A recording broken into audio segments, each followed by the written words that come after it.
I'm looking forward to both sides going out there, giving it the all in front of the Sky cameras, and you can't build, Rod, a reputation on what you're going to do. I think they're going to send the message out tonight that we're there and we want to be playing in Super League next year. Well, Terry talks about Super League experience. There are 5 players left from Bradford's last game in Super League last September when they won at the London Broncos. Addy, O'Brien, Albison, Pitts and Mellor all survive, but James Lowe's has had to chop and change, adapting to life outside the Super League. Still a full-time club, of course, though, the Bradford Bulls. Just 3 full-time clubs in the Championship. Halifax not amongst them. And maybe that will be the telling factor here in this last match of the first afternoon here at a very sunny Bloomfield Road in Blackpool as Bradford approach the end of their first set. O'Brien involved again, and he's been one of the mainstays of this Bradford side over this season. Adam Sidlow carts it up, knocked down by 3 Halifax players. And the final play of the first set comes 10 metres inside the Halifax half. Lee Gaskell has hit that into the stratosphere, and it's knocked on immediately. Oh wow, they were inside the 10, says referee Joe Cobb, and Halifax get a lucky break and dodge one there, because that was a monstrous bomb that caused panic. Bradford will be very mindful, won't they, at the time they last met these two teams back in round 7 at Odsall. Halifax that day started like a house on fire, actually went in ahead at the break, 13 points to 2. Obviously Bradford came out eventual winners in that, and the scoreline probably flattered how difficult the game was for the Bulls that afternoon. Be very, very wary of that. They'll be looking for high completion rates early on in this match and really not allowing Halifax any room for manoeuvre on those kick returns. I think conditions were a bit different that night, weren't they, John? It was a wet and wintry and wild evening at Odsall Stadium, just off the M606. This is a beautiful summer's day at the end of May in Blackpool. Will the result be any different this time? Ben Kay in at dummy half for Halifax. Ambler charges forward for Fax off the back of that penalty when they could have easily been facing a Bradford scrum on their line. They're not. Little grubber through is a dangerous one and was being hunted down by Tommy Saxton, and Chris Taylor and Saxton have done the job, got the second prize of the goal line dropout. Well, it's a repeat set of 6 now for Halifax, and both sides have gone more or less the length of the pitch when they've had the ball in hand. A clever little kick, good take from Ryan Shaw at the back, but both sides coping with the pressure early on. James Lowe's, the Bradford coach, came in, well, almost a year ago now, towards the end of June 2014, and well, not bad in Super League last year. Won 4 and lost 6. That was okay given Bradford's earlier trials and tribulations, and won 11 and lost 2 in all competitions this year, so pretty decent record for the new Bradford coach. Seeded Francis Cummins, who you may have seen earlier this week, won his case of unfair dismissal against the Bradford Bulls club. That's come loose, and that will be a penalty. Joe Cobb blows the whistle. Adam O'Brien loitering with intent in the ruck, and Fax get a penalty. Yeah, we'll just kick it out here, just keep the pressure on. Don't go for 2 points, because that's not going to win you the game against Bradford. You've got to make sure that when you have this field position, you have so many questions. Just flood forward in those blue and white jumpers. Let's see what they can create here. They've got Super League experience at half-back in Morrell and Craven to try and create something. There is Scott Morrell, and finds Johnston, who's come charging forward from fullback, looks to offload, bounces loose, and it comes off a Bradford hand, and that will be a 0 tackle, effectively a free play. So 6 from here then for Halifax, with Luke Ambler a matter of inches away. Oh my goodness me, and to muff that there on the first play, well, that is a cardinal sin. Yeah, it's a poor mistake. When you're so close to the line, all you've got to do is make sure you get a clean foot to that ball, just roll it back nice and soft for Ben Kay to pick it up. Got to say, I've been very impressed with the positioning and application vocally and with the hand signals as well of Ryan Shaw, the Bradford Bulls fullback. Mopped up that kick through, that very dangerous kick through a couple of minutes ago before the dropout was forced. And then, although that was a scrum down for an incorrect play the ball, he was there, Johnny on the spot, right positioning to mop up anything that would have come through under the sticks. We're keen to see how he progresses in the game. I know he's got an awful lot of potential, this young man. It's a good start for him. Well, Luke Ambler, who made a hash of that play the ball. One of 3 survivors from the Halifax team that won the Northern Rail Cup final here in 2012.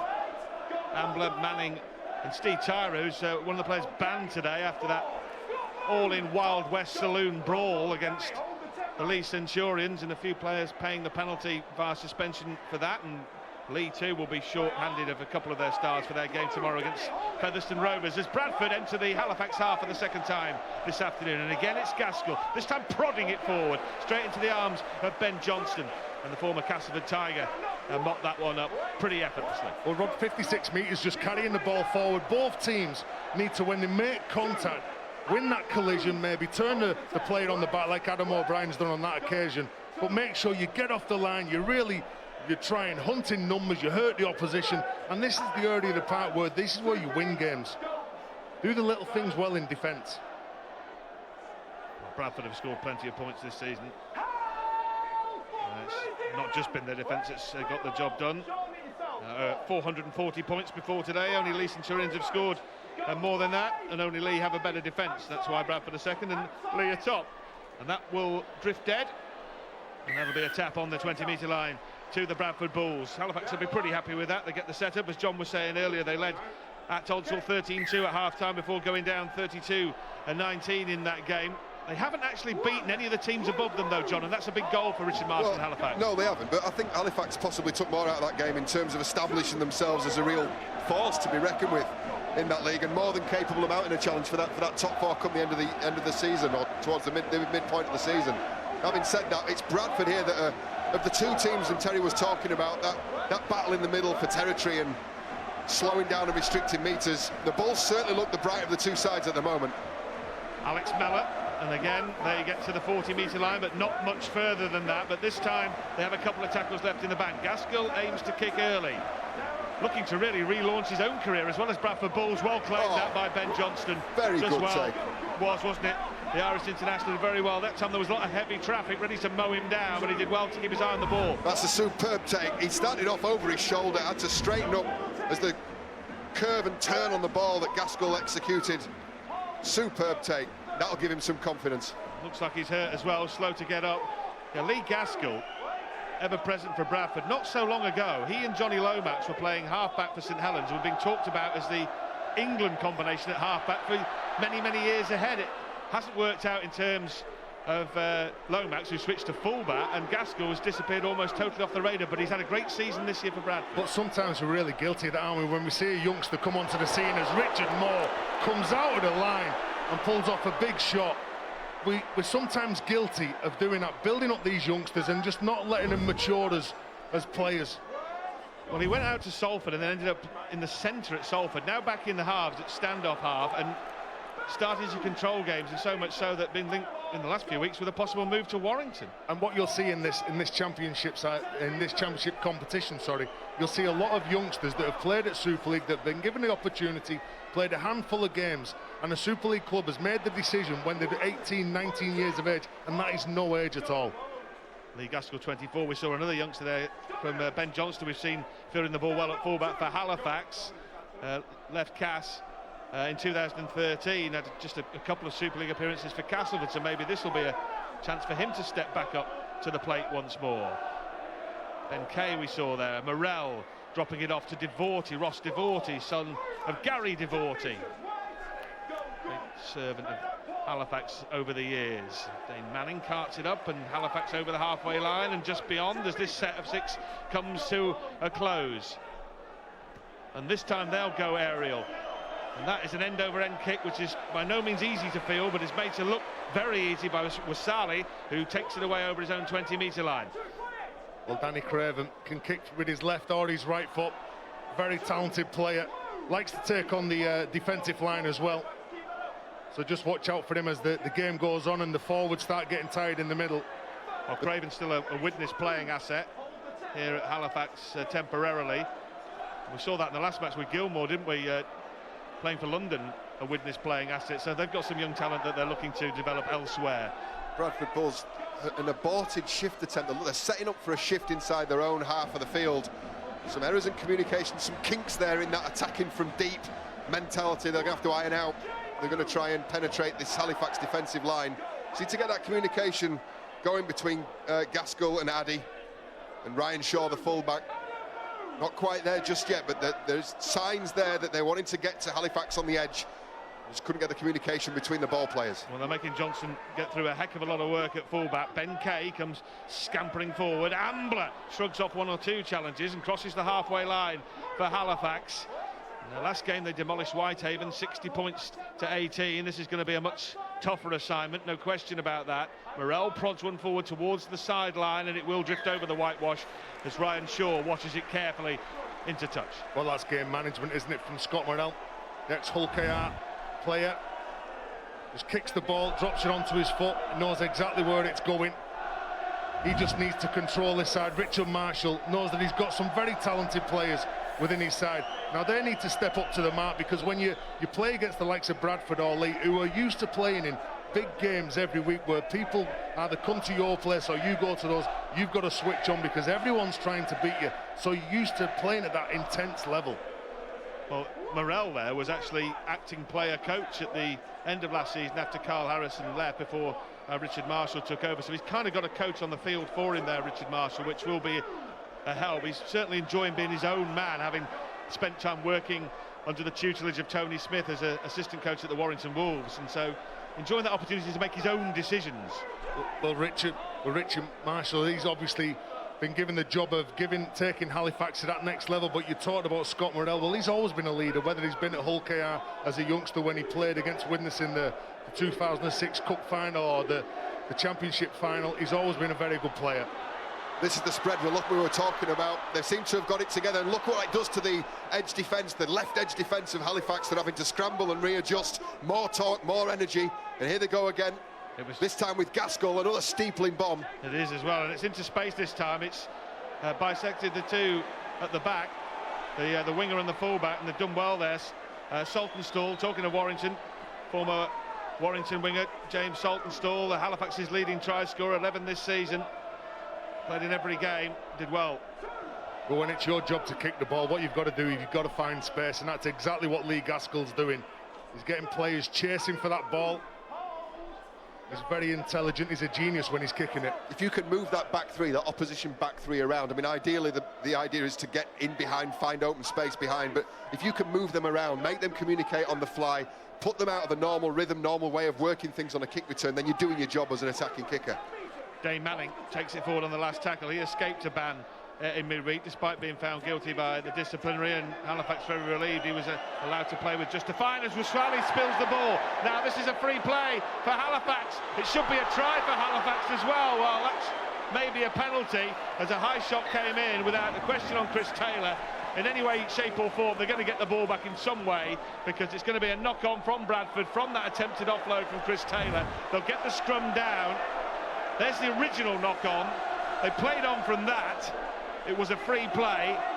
Whether this was a high tackle or not was open for debate. It was a high tackle without any question. It wasn't blown, and then the knock-on again came. So they're going to get the ball. That's the important thing for Halifax. Ryan Shaw ducked out of that attempted catch. It was a superb spiral bomb from Scott Morrell, and then very quickly handed the baton as on the downward spiral to Assaili and said, listen, do your best with that, son. Chris Taylor, he's had his share of injuries this season.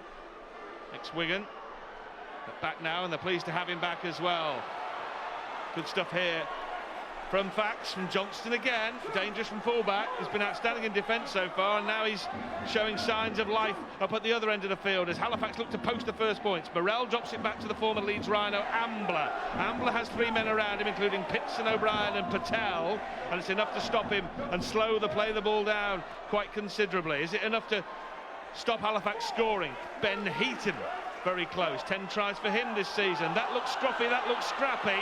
Ben Kay looks to try and turn it into something, possibly 4 points. It won't be that. He's held up over the try line after a very scruffy play the ball. Well, they thought he saw an opportunity here. Well, the markers weren't set. Ben Kay from dummy half. All good hookers. Won't anticipate any play. They'll play what they see. Unfortunately for Ben Kay, couldn't ground that ball. Morrell's kick towards his near touchline, the Halifax left. It's knocked down, still on the last tackle. Now it's Johnston. Johnston squirming out of a couple of tackles. He will not escape the all-enveloping arms of Tom Alberson, and the Bulls will have the ball back. Well, that's good play from Alberson, the back row from Bradford. Make sure that you don't give up on any play, and if there's a loose ball, make sure you jump down on it.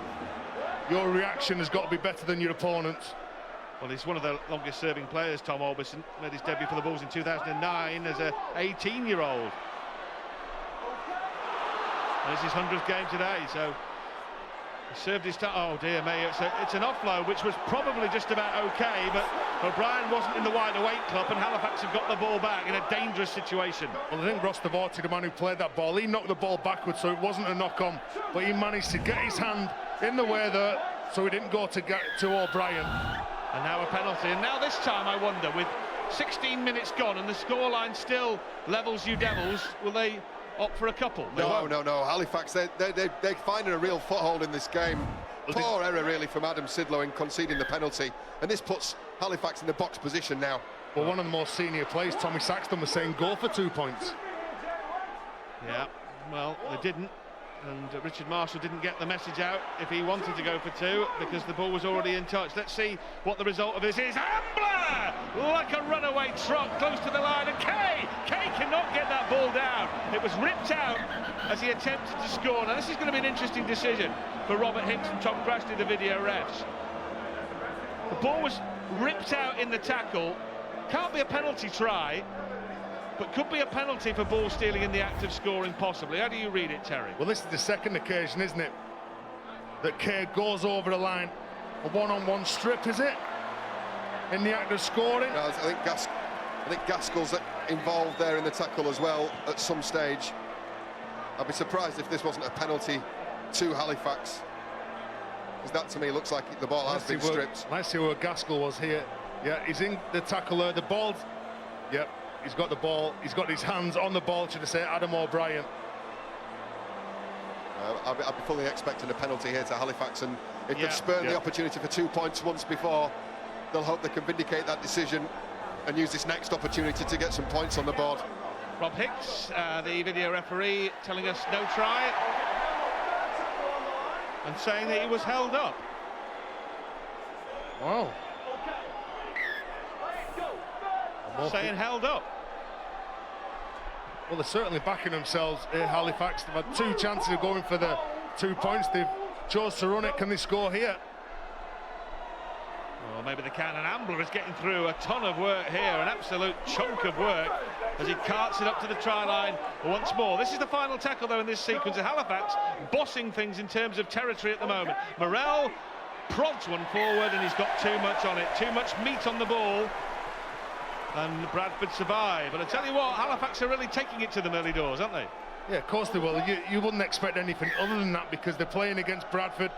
As I said earlier, they dropped out of Super League. They're one of the glamour clubs here, along with Leeds. They're the pace setters. So whenever you play them, you want to rise to the occasion. You want to make sure that you give a good account of yourself. And playing in front of the Sky TV cameras, you know that you're given an opportunity. Could you be given that chance, the likes of Chris Hill, Anthony England, to go on and play in Super League? Halifax starting in 5th spot tonight. If they win, they'll go into 4th above Featherstone Rovers, who play Leigh tomorrow, and bookmakers making them 16-point underdogs for this game. Bradford overwhelming favourites. They have won their last 11 league games, Bradford, since losing on the opening weekend of matches to the Leigh Centurions. Well, there's no evidence of being 16-point favourites here at the moment, is there? I think Halifax very, very good value for money at the moment. As I said, they would have taken huge confidence from the last time they met at Odsal, looking to end Bradford's 11-game unbeaten run now. I think the longer this game goes on, the more confident they'll be of being able to achieve that feat. Their away record is desperately poor. Lost the last 4 away games, the last of those being at Leigh. What do you class this as, though? This isn't an away game, is it? It's not a home game, though. Neutral. Do you know what? Do you know what I would say about for the first 18 minutes of this game? All the pressure seems to be coming from Halifax, and do you gain as a Bradford player more confidence because you're not conceding a try, and then as a Halifax player thinking we can't break these down here? Well, yeah. In any sport, in any game, Terry, if you don't score when you're on top, well, you can't just keep jabbing, can you? Yeah, it often comes back to bite you on the backside, doesn't it? When you're the game is not going to be continuous with one team on top for 80 minutes, and if Halifax don't score when they're in the ascendancy, maybe they'll pay for it, but they'll be delighted with the start so far. That's a lovely kick as well to gain territory. It'll peg Bradford back, it'll pin them back, right 10 metres from their own line. Well measured, well weighted. Well, Scott Morrell on the right side, Danny Craven on the left. Two players that like to take control of a game. That's another 80-metre set, isn't it? They've done it. Both sides are doing it, John, aren't they? I'm impressed with Halifax, I've got to say. Of the two teams, like Luke Ambler, as you said, Rod, he's been involved in an absolute shed load of work early on in this game. Ross Devorty, Dane Manning, Adam Robinson, all getting involved, all carting up, all big meters. Tomorrow we're back for Summer Bash Day 2, a little earlier, 12:30 Sunday. 3 more games, including the first one, Dewsbury against Batley. Doncaster Hunslet, that's behind the red button, that game, and the finale, the league leaders, the unbeaten league leaders, Lee Centurions and Featherstone Rovers. I do sometimes wonder who the Prime Minister was when Lee last lost a game. That long ago. You're not up on your politics, are you, Rod? Danny Addy tried to step inside, and the door shut firmly in the Bradford Bulls halfback's face. Half a break here from Lee Gaskell. Gaskell, Rolls-Royce runner, takes it away, finds Patel. Patel 10 metres short of the try line. That was the smooth, silky run of Lee Gaskell. Ball back in his hands once more. Round the back pass, appeared to go forward from Pitts, and then twinkle toeing down the touchline was Ben Johnson. I think the pass went forward. Oh no, referee says it didn't. Referee says Halifax going into touch is the offence. Well, Jay Pitts, I thought he offloaded that ball and it goes forward. So did I, but here you see, it's a clean offload. That was going forward, then it comes off Scott Morrell's head. And unlucky here, Halifax. Well, it wasn't. Well, look at this break here from Gaskell. He's class, isn't he? He keeps his feet, he's looking to pass the ball. Was that ball forward? Could it have been forward to Patel? A couple of players gone the way here, Rod. Well, they have, and now Bradford, can they take advantage of a couple of breaks from, shall we say, 50-50 refereeing decisions? Halifax having to muscle up and do the defending. They can do nothing about the calls that have come and gone. O'Brien is in at dummy half, right on the try line. Back to Addy. Addy to Gaskell. Gaskell trying to unlock the door. Good defence by Scott Morrell. It was on Found Adam Sidlow, who just was hammered backwards. Pitts, well, he's manhandled backwards again. Dumped firmly on his backside. O'Brien! O'Brien diving for the line. The hands go up, the appeals are made. Nothing doing from referee Joe Cobb, says definitely held up. No need for a video ref referral. Great defence. Scott Morrell and Richie Moore get themselves under O'Brien. Another attack on the left here. Gaskell thought he could go through half a gap, he couldn't. And Gaskell, who was looking for his 17th try of the season, in only his 15th appearance of the season. Well, Halifax have passed their first test, the first real examination of their try line. Scott Morrell involved very heavily on that right edge in defence, hauling down Gaskell on the last occasion, and they get the opportunity now to work out, get the ball in the hands of Craven or Morrell. One of those raking kicks into touch to slow the pace of this game back down again. John, I'm going to give a big pat on the back to Ben Johnson, the fullback for Halifax. He was creating, he was in there, he was pulling players out of the ruck area, making sure that they were numbering them up and they were communicating on the line. And how key is that? Having a fullback who's prepared to do that, prepared to be dominant at the back, pull the bigger blokes around, pull the characters around on the field, really get them organised, let them know what the job is. It's good to see. And prove positive that you don't have to just capitulate when a referee's call goes against you as well, as it did on a couple of occasions there.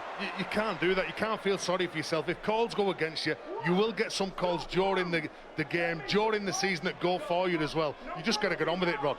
Scoreless here at the Bloomfield Road in Blackpool. 0-0 Bradford and Halifax earlier today. London Broncos walloped the Sheffield Eagles. And Workington won the Cumbrian Derby much more narrowly, coming back from a 18-0 deficit. And Wigan Warriors absolutely spanked in the south of France by the Catalan Dragons. Absolute shellacking for Wigan. One more Super League game to come this weekend as Wakefield take on Widnes. And Bradford Bulls hoping to be back in Super League for 2016. Certainly going to be in the top 4, barring an astonishing collection of results in the second half of the season. as Gaskell is caught as he got that kick away and is down and hurt, and the touch judge is on, and this will be a penalty to Bradford. Gaskell went down after the kick was got away. I think it might have been Ben Kay who caught him late. Gaskell certainly felt it, and this is going to be a pen. There's also a question about whether Danny Williams was unfairly run off the ball. Yeah, I think that's what the penalty's been given for in the end, rather than the charge on the kicker. Well, Gaskell was playing for the penalty. Yeah, it was cute from Lee Gaskell, wasn't it? He was playing for the penalty. There was contact made just there. There wasn't enough contact on him to stay down like that, though. Well, the referee read it as a penalty, and Gaskell may have invited that decision, emphasised the contact, shall we say, and then Bradford get another set as O'Brien is now a couple of metres short once more, trying to direct the traffic. Gaskell has recovered from that injury. Ryan Shaw, the fullback, has kicked 48 goals for Bradford this season. He'll be looking to get to the big 5-0 this afternoon. Gaskell again, round the back pass, Crossley. Steve Crossley trying to rampage over the trial, and it takes 3 Halifax players to make the stop. O'Brien is in again. Addy. Again, it's Gaskell. Gaskell gets it out to Asali. Steps inside one, cannot step inside a posse of Halifax defenders. The cavalry came across to round him up. Gaskell will put the ball into the air. Well-weighted kick right to the try line. Batted back to Morel. Morel spins away from the try line and gets back into the field of play. Just that little extra effort there. Morel sweeping round the back, stopping, turning. Just that extra half a metre to bring himself and his team back into the field of play. Takes all the pressure off. Yes, this is going to be a hard yardage set, but it's a hell of a lot better than having to defend another set of 6 against the Bulls coming straight at you. That's experience, that, Rod, from Scott Morel. He knew the kick was going to come from one side of the pitch to the other. He puts himself in a pocket to get that ball. Yes, played Super League at Hull Kingston Rovers, started off at Leeds. And a veteran now, you would say, Scott Morel, ever present for Halifax this season. Important cog in the Halifax wheel, taken by Ryan Shaw. Spent last year at Barrows. Another one started off at the Warrington Academy, Ryan Shaw, and it's very solid there at the back. Hasn't had too much to worry about. Pretty big for a fullback. He is. Burly. He is a big unit. I'll give him that. Play with percentage football here, aren't they, both sides? Not making many mistakes. Keeping it nice and tight. Dragging defenders out the line. Looking for that opportunity. Who will blink first then? Danny Addy. Setting things up for Bradford. Well, he was sliding backwards like he was on a toboggan there, and now he has to play the ball whilst on the retreat. Again, Gaskell involved here. Shaw comes into the line. Danny Williams runs into 3 Halifax men. Devorty comes across to try and slide him into touch. Couldn't quite manage that. Lee Gaskell again. Gaskell this time hasn't quite got the weight. He's found Wasali. Back into the middle of the field.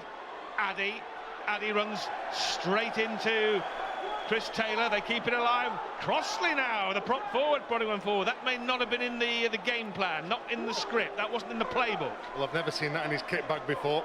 The spacings are right on their own try line for Halifax. They don't panic. No one's shooting the line. No one's trying to solve problems. Drops it onto the toe, Crossley. I'm not so sure that would have been something that they would have been practicing in the build-up to this game. No, certainly wasn't. They weren't practicing that at the training session I was at. No, second spell at the Bulls.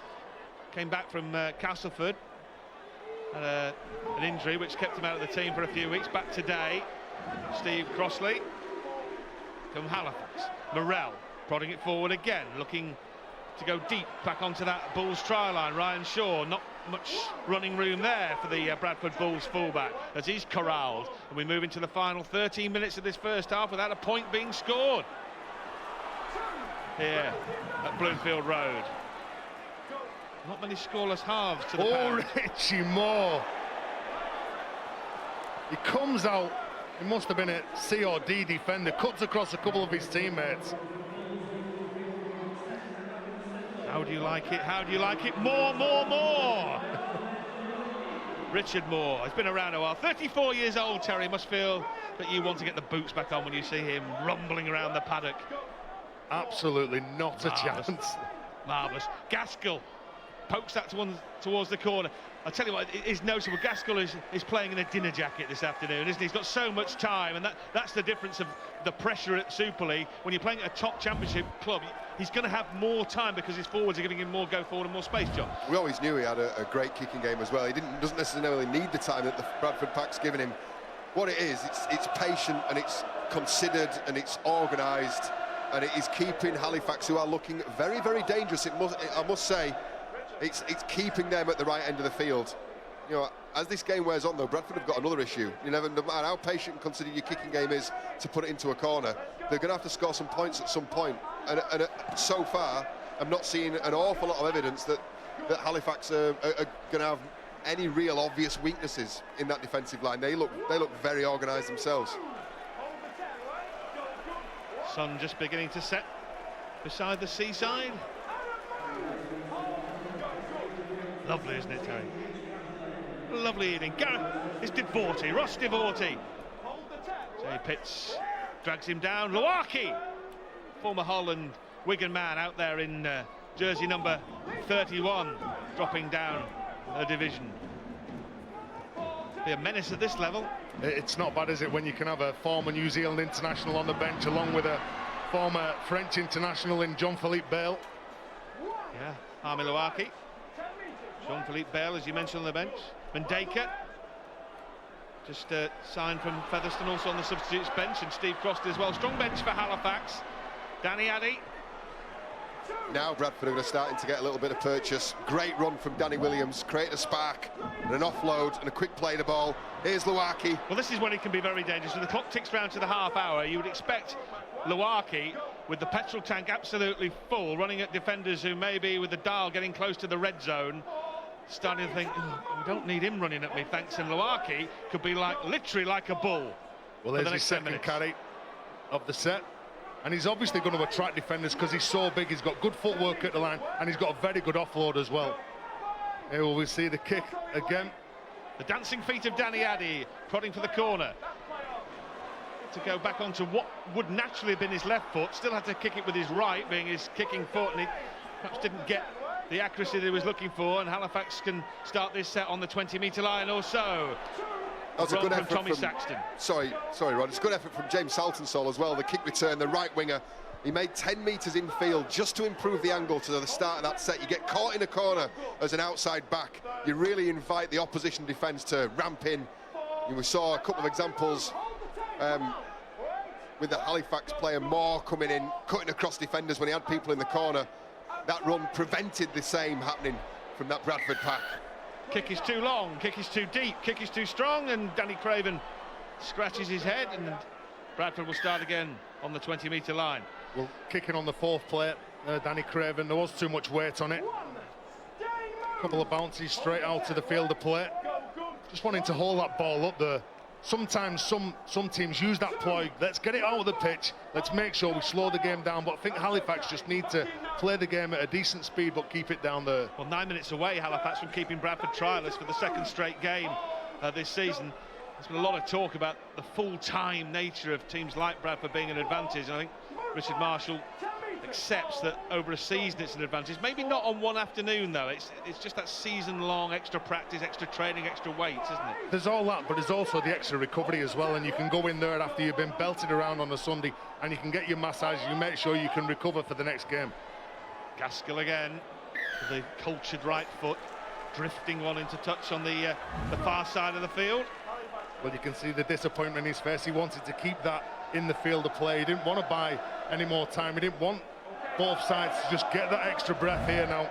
But sometimes when you look at Championship and you look at Super League, and players may fall down into the Championship side, they find it difficult. It's a bit slower. The rucks are slower. It's a lot more physical. Rod, let me tell you, it's a lot more physical. In Super League, it's about speed. I believe you. Take a look at the stats on the bottom of your screen as well, the completion rates, and that's testament, well, I guess, to the scoreboard. 0-0, very equal, very, very high completion rates, reflect a really good kicking game, good handling, good getting to the end of the sets, good kicks, good work from Scott Morrell, Danny Craven and Lee Gaskell for the Bradford Bulls. It is going to be a case of who blinks first. Well, literally only one set incomplete for either team. Literally just a solitary error. That's fabulous. The conditions have helped it. Perfect for playing rugby, percentage football. You don't want to make that mistake. Finish your sets off on your terms. Well, it's on the beach weather here in Blackpool, but anything but that mentality from these two sides here out at Bloomfield Road. Last tackle here for Halifax inside the final, well, it will be inside the 7-minute mark. Morrell sends that one above the height of the stand. Who wants that? Ryan Shaw wanted it, but he's been knocked back to the try line, and he is just in the field of play. Did very well there to get his body in between the defender and the ball. That's another superb take from Ryan Shaw. He's been competent under these in the first half. That ball went up, I watched it, the trajectory changed. It died in the air and came down. It would have been a foot or two in front of where that original landing spot was, but here goes Williams. Here he goes. Great pick-up, wasn't it? What was it ever? He was out of the starting traps absolutely wonderfully. Gaskell off the back of it here. Great tackle comes in from Dane Manning. Manning just wrestles him to the ground. And there, the rampaging run of Williams. Bradford looking to play off the back of it. Halifax have done well to slow the momentum of the attack down off the back of the initial break.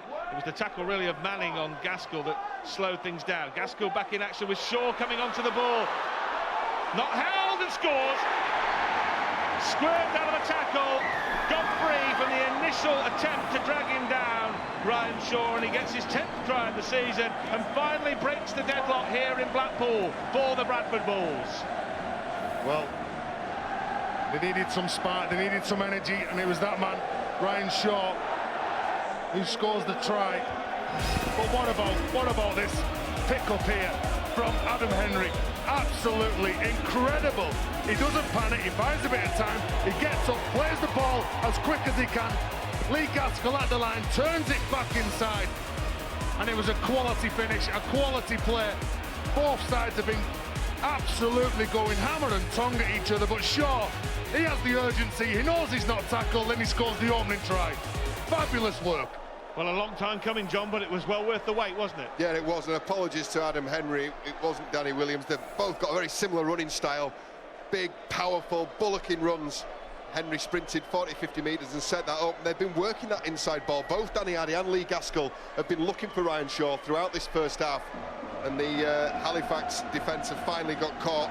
Shaw with that follow-up defender coming from the inside. Ryan Shaw just enough pace to squeeze through and open the scoring.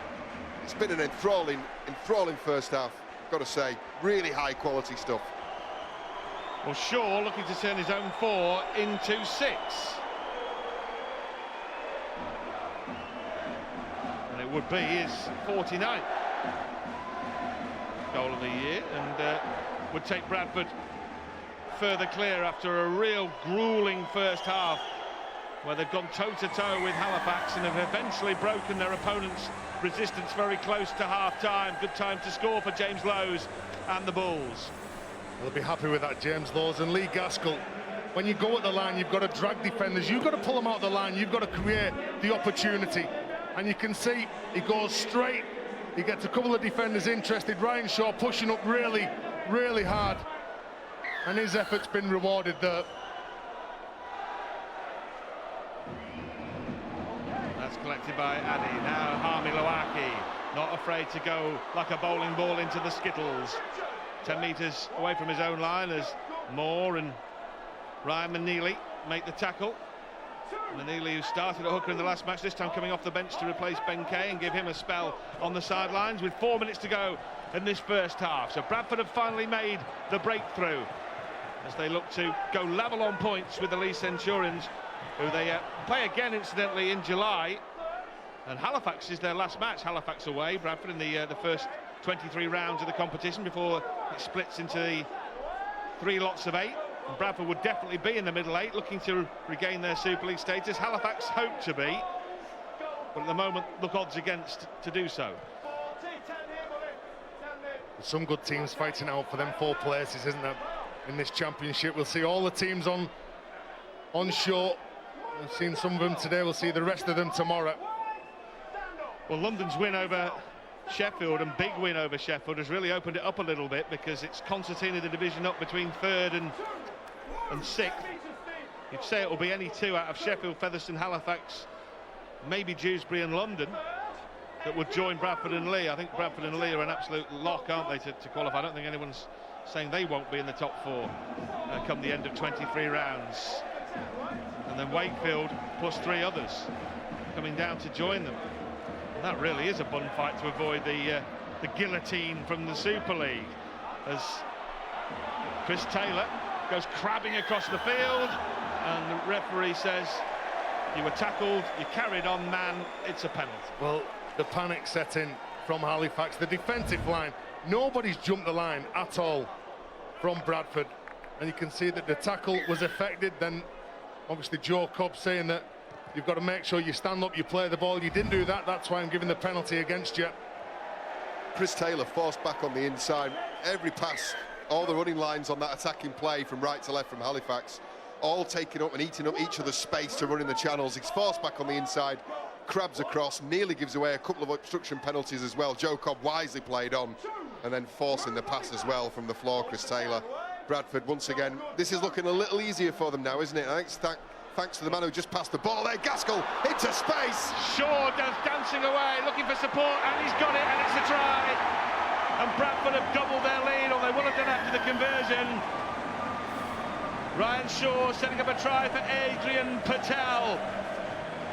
Adrian Patel, great to see him scoring tries again as well. Remember at the Magic Weekend 2012, he had that heart problem on the bus on the way back, and was out until March of 2013 when he made an emotional return to that Bradford side. Great to see him back playing again, and from Bradford's point of view, great to see him scoring tries again. There's the error from Halifax, from Chris Taylor. Pass off the floor, set up the position for this. Have a look at the pass selection from Gaskell to the line.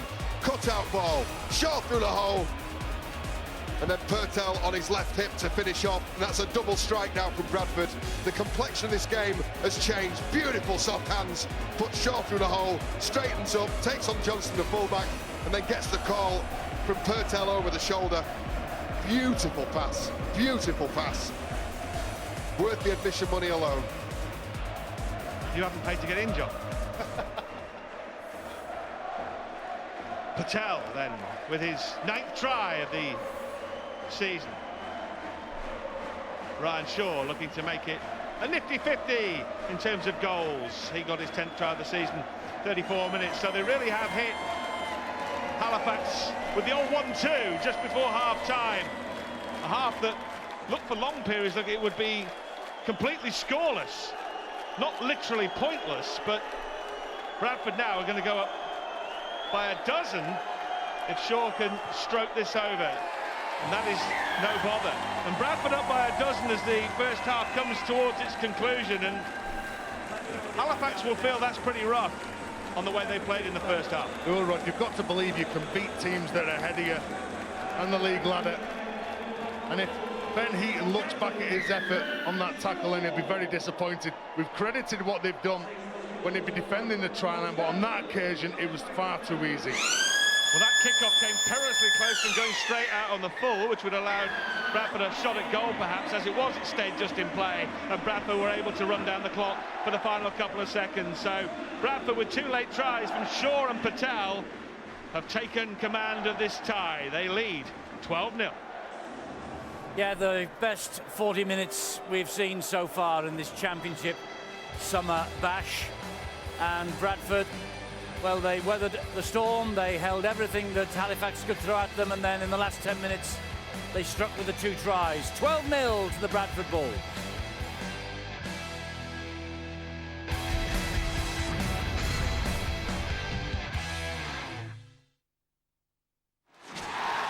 Ladbrokes, proud sponsor of Rugby League on Sky Sports.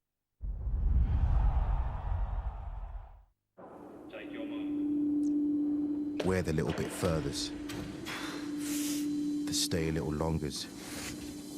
We hear that voice that tells us to stop, and we tell it where to go, because we're the determined, the hydrated, the fueled, the ones who give it all. Because when you give it all, you get it all. Lucozade Sport, the fuel to rule. This world doesn't need a hero. It needs a professional.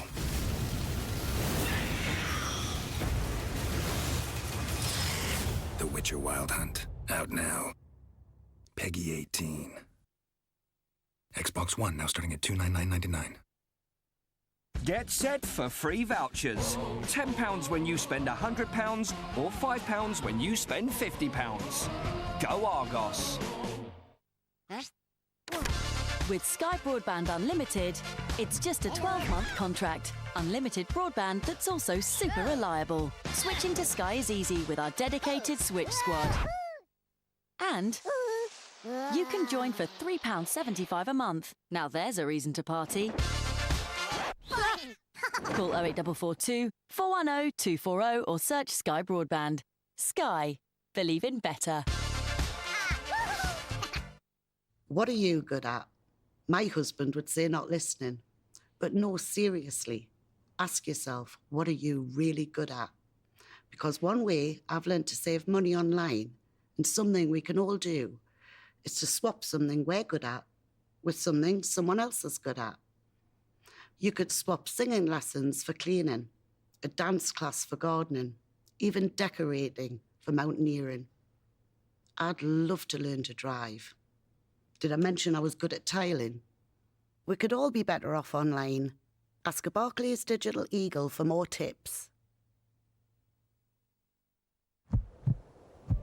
This is not going to be easy, lads. You've got to fight. Put your neck on the line. There'll be big decisions to make. You must be first to score. The right decisions will make all the difference. Here's a great offer from Betfred. Betfred, passionate about rugby league. Keep it fun. Gamble responsibly. Right now at Morrison's, all these packs of beer and cider are £10 each. Bring on the bank holiday. Trial eHarmony for free now, so you don't end up on a date like Jeff and his companion here. eHarmony.co.uk. Start talking to your matches today. Here, in Alsace, things are a little bit different. The hop farmers are treated like the footballers of Britain. They are idolized and adored. And why not? They are living legends.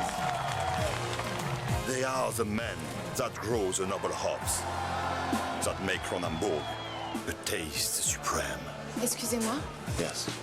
Are you a farmer? Of course, oui. I love classical music. I am going to listen to classical music for the... I'm bored. Heavy metal is probably not my thing. I do quite like to headbang. Jazz. I love jazz. Tiny little bit annoying. It's not up to anyone else to tell you how you should feel about something. I love the theatre. If it's good, the play's good. If it's bad, it's absolute hell. It's because everybody's got an opinion, right? The new Sky Arts. All the arts in one place from the 9th of June. Ballet. I predict this is going to end in some big gunfight. A lot of bloodshed. You and me stuck in the middle. As always.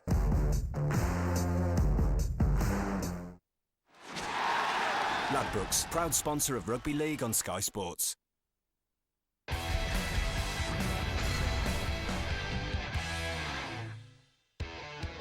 Well, we have been royally entertained here at the Summer Bash so far in the Championship.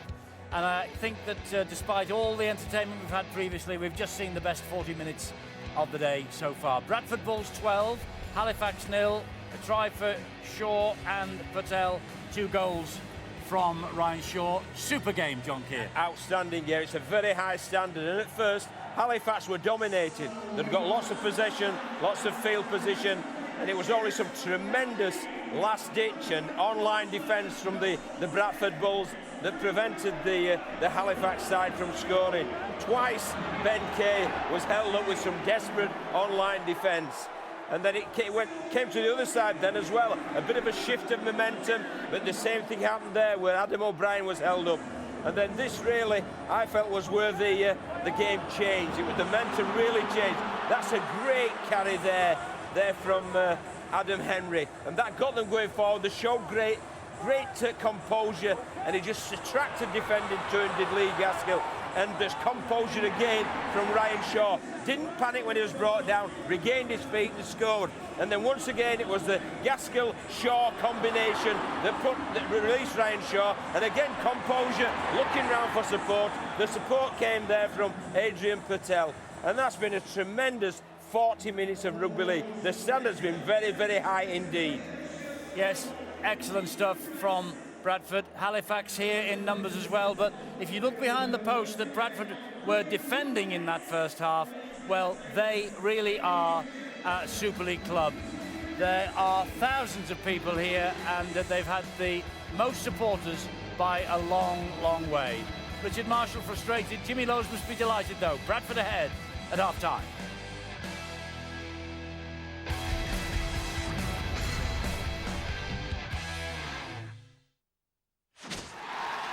Ladbrokes, proud sponsor of Rugby League on Sky Sports.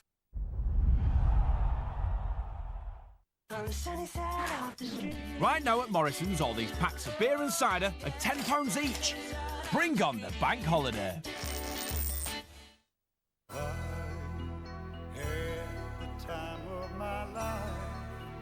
And I hope it'll be you. Time of my life. I never felt this way before. If Carlsberg did supermarkets, they would probably be the best in the world.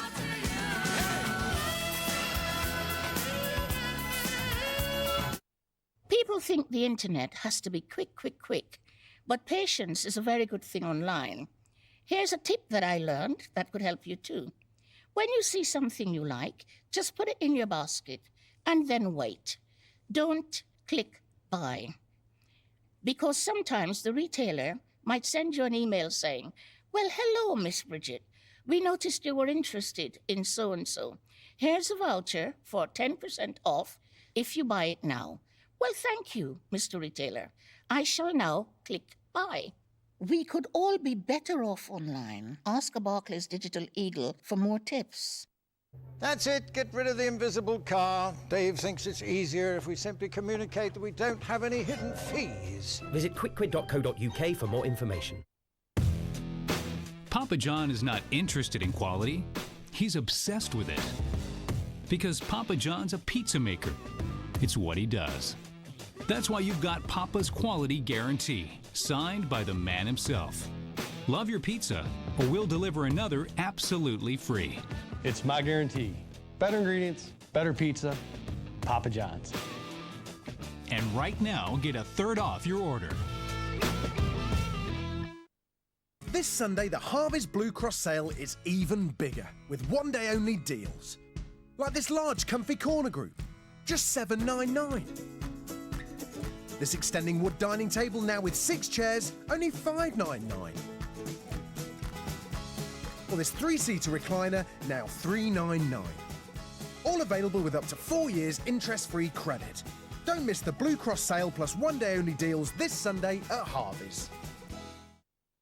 Rick Evans wrote, bet placed, got my lucky pants on, Paddy. Well, we hear you, Rick. We all get pre-match nerves, but steady them with our amazing offer. For all Premier League matches on TV this season, bet £20 before the match and get a free £10 in-play bet. Now, let's hope the big number 9 is feeling lucky too. He's a superstitious fella. Heck of a routine, this, and... oh, what a strike! Well, this mid-match chaos is why we're being so generous. Bet £20 before the match and we'll give you a free £10 in-play bet. Bet now with Paddy Power. It's a front row lockout for the 3rd consecutive year here in Monaco from Mercedes. And no doubt about the man who was more elated, Lewis Hamilton, securing his first pole here at what's effectively his home race. There's the checkered flag, and it is pole position for Lewis Hamilton, a 1:15.0. Nico Rosberg will be chasing him down hard from 2nd, Sebastian Vettel in 3rd, and then come the Red Bull boys with their best starting positions of the season. Join us for coverage of the 2015 Monaco Grand Prix, live only on Sky Sports F1 tomorrow from 1 p.m. Ladbrokes, proud sponsor of Rugby League on Sky Sports.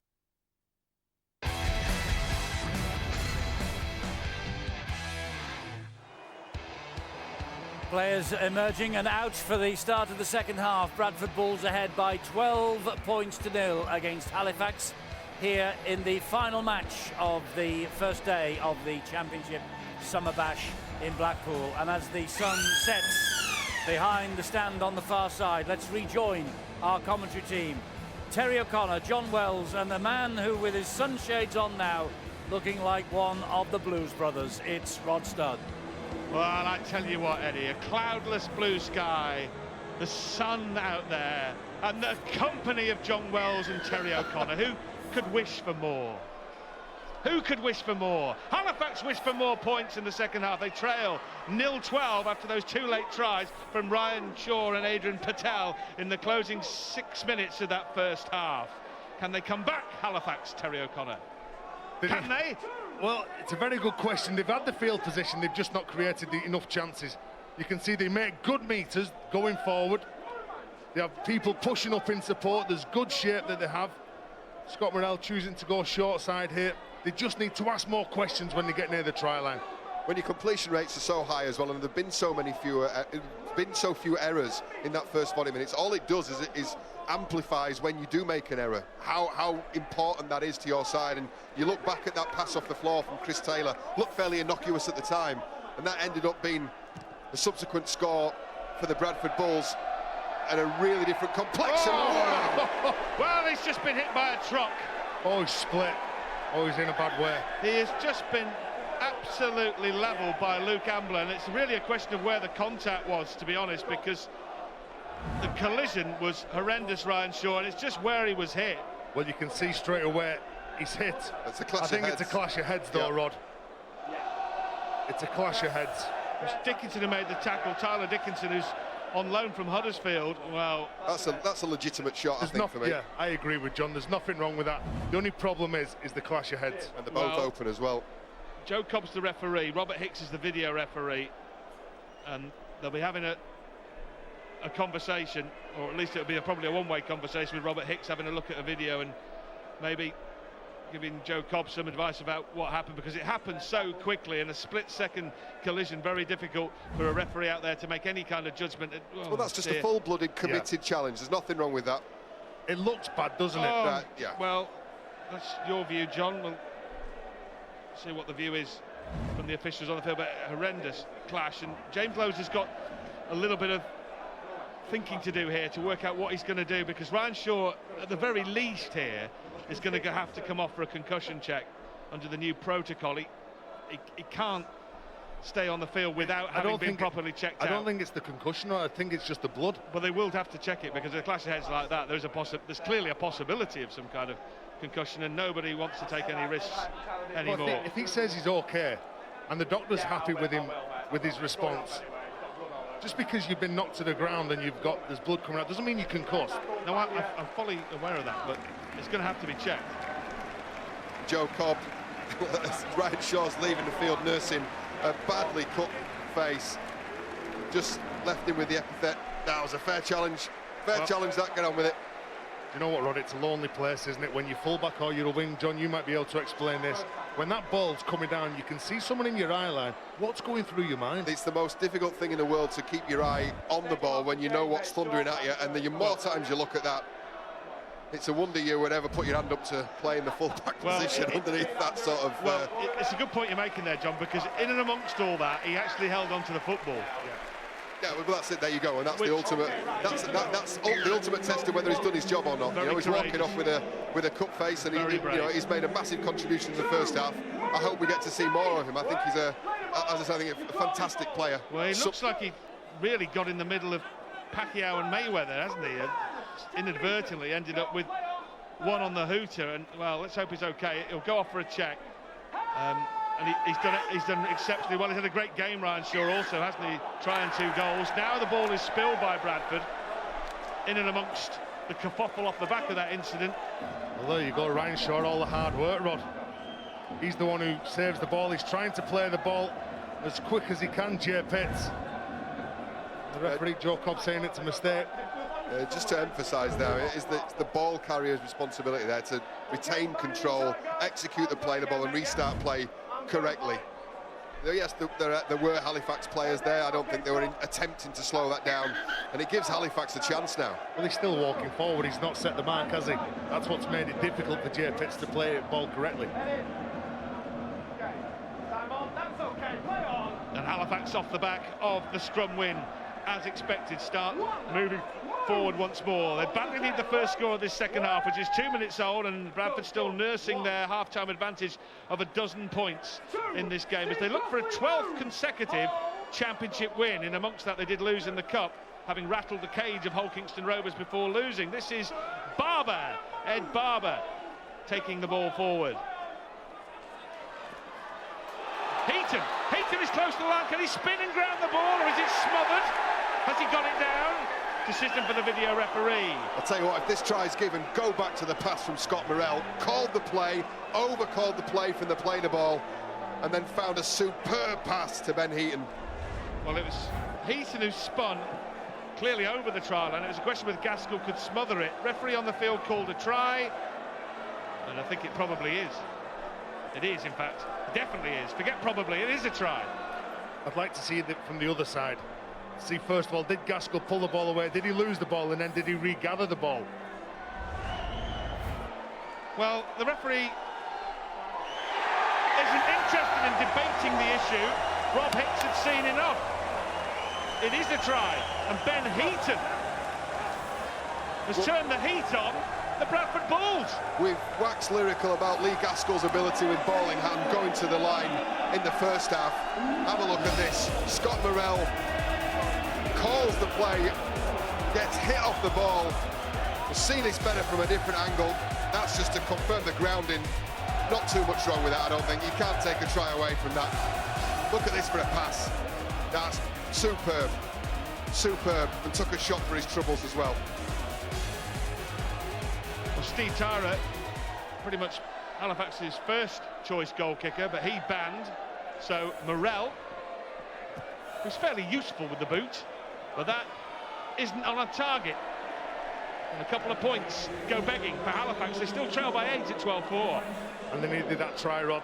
And Ben Heaton, well, he knows his way to the try line. Earlier in the year, he scored in 7 consecutive games. That's a brilliant, brilliant pass. And it took some scoring as well from the right-sided centre to spin out of that tackle, still control the ball and ground it over the white line. Back in the game now, Rod. Well, they are. It was important, if not crucial, that they scored the first try of the second half. They have done that. They may not have added the extras, but they're back within 8 now, and it gives them some impetus. Let's get some half-time news from down on the sideline and join Angela Powers. Angela. Thanks, Rod. Well, a bit disappointed with the words that the Bradford coach used about the first half with the Bradford ball control. He said he wanted to see them play an awful lot smarter with the ball in hand, James Lowes. He wants them to get back to the game plan as well. They weren't playing the plan that he'd set out. If you get back to that, then they'll be more in control of this game. He actually said he wants them to wind their necks in a bit. I'm not quite sure what he meant by that, but straight down-to-earth language from James Lowes. Ryan Shaw is just gone inside. I think he's about to get some stitches in that cut, but it's not a concussion sub, so there'll be a usual substitution for him while he's being treated. From Richard Marshall, the Halifax coach, he said we've not done a lot wrong in that first half, but they clocked off twice and then conceded 2 tries. They need to really get better ball control again on their side, he said. A bit more goal line defence, a bit stronger there and smarter with the ball in hand and not give away penalties. Straightforward there. Thanks, Angela. What a shock, Terry, that there was down-to-earth and straightforward language from James Lowes. Who would have ever imagined such a thing? This is straightforward, a lovely offload, and the ball's come rampaging forward. Once more, Jean-Philippe Bale flying the tricolour in Blackpool, having joined from the Catalan Dragons. Had a long stint there, we recall him from the Dragons, and, well, he manages to fire that burst off the offload from Steve Crossley.